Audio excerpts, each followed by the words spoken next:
नमस्कार, cetane news देख रहे हैं आप। मैं हूं आपके साथ पल्लवी त्रिवेदी। यूपी चुनाव से पहले कांग्रेस पार्टी प्रदेश में अपनी पैठ बनाने के लिए लगातार बड़े बड़े वादे जनता के सामने कर रही है। एक तरफ जहां राहुल गांधी केंद्र सरकार पर हमलावर हैं, वहीं प्रियंका गांधी वाड्रा यूपी की योगी सरकार पर आक्रामक नजर आ रही हैं। लखीमपुर की घटना के बाद प्रियंका गांधी पूरे एक्शन मोड में नजर आ रही हैं। ऐसे में कांग्रेस की इस फुर्ती में बीजेपी और सपा का क्या कुछ कहना होगा, आइए आज हम आपको दिखाते हैं इस खास रिपोर्ट में।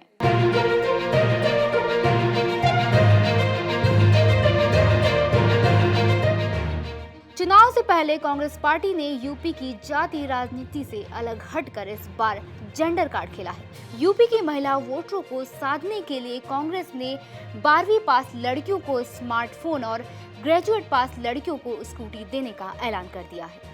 कांग्रेस को उम्मीद है कि इस कदम से यूपी की महिला मतदाता उसके साथ हो जाएंगी और इसलिए कांग्रेस के प्रवक्ता पार्टी के इस कदम से मास्टर स्ट्रोक बताते फिर रहे हैं। देखिए, हम लोग लुभावन वादे नहीं करते, हमारा संकल्प है, हम इसको पूरा करेंगे, ये हमारा वादा है। और देश की जनता को उसकी ज़रूरत है, उत्तर प्रदेश की जनता को उसकी ज़रूरत है।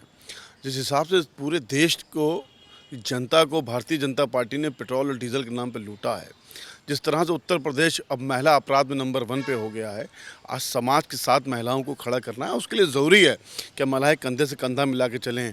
तो राजनीतिक क्षेत्र में महिलाएं इतना पीछे छूट रही थी, आज किसी महिला ने एक बहुत बड़ा ऐतिहासिक फैसला लिया है, हमें उसका स्वागत करना चाहिए। जहां एक तरफ कांग्रेस तमाम वादों और अपने जेंडर कार्ड से यूपी चुनाव में अपनी जीत का दावा कर रही है, वहीं दूसरी तरफ बीजेपी तो कांग्रेस को प्रतिस्पर्धा से बाहर बताती फिर रही है। कांग्रेस इस बात को बखूबी जानती है कि यूपी में महिला मतदाता बेहद अहम है, इसीलिए अपनी तरफ से जेंडर कार्ड खेलकर कांग्रेस ने महिला मतदाताओं को सबसे पहले लुभाने की कोशिश की है। ऐसे में कांग्रेस के इस कदम पर सपा और बीजेपी का क्या कुछ कहना होगा, आइए सुनाते हैं आपको। देखिए, कांग्रेस पार्टी जानती है कि उनको वो सत्ता में आने जा रहे नहीं है। उनकी संख्या हो सकता है 6 से 12 हो जाए या 12 से 15 हो जाए। तो जनता से, क्योंकि उनको मालूम है कि उनको सत्ता में नहीं आना, तो सत्ता में नहीं आना तो जनता से वादे भी कर लो, जो भी वादे कर लो उनको पूरा नहीं करना है, क्योंकि जब आपके पास सत्ता होगी नहीं तो आपके पास कहने के लिए होगा कि आपके पास सत्ता नहीं है। वो उत्तर प्रदेश में अपनी खोई हुई ज़मीन तलाश रही हैं। लोग लुभावन वादे करके, मैं समझता हूँ कि कांग्रेस को कुछ उत्तर प्रदेश में मिलने नहीं जा रहा, क्योंकि जनता आज बहुत समझदार है। वो जानती है कि किसको वोट देना है और जनता भारतीय जनता पार्टी को हटाना चाहती है और जनता ये जानती है कि भारतीय जनता पार्टी को कौन हरा सकता है। आप कांग्रेस के पुराने वादों पर, नारों पर एक बार ध्यान डालेंगे तो आपको लगेगा कि कांग्रेस अपने वादों पर खरी नहीं उतरती है। कांग्रेस ने ही इस देश के साथ ये वादा किया था कि कांग्रेस गरीबी हटाएगी। गरीबी हटी क्या? राजीव गांधी ने वादा किया था कि देश से भ्रष्टाचार हटाएंगे। वो कहते थे कि 1 रुपया बेचते हैं तो 85 पैसा बीच में ख़त्म हो जाता है। भ्रष्टाचार हटा क्या? नरसिम्हा राव जी ने कहा था कि हम बाबरी मस्जिद बनाएंगे। बाबरी मस्जिद बनी क्या? तो जिनके नारे, जिनके वादे समय की कसौटी पर खरे नहीं उतरे, देश ने और जनता ने ये देखा है।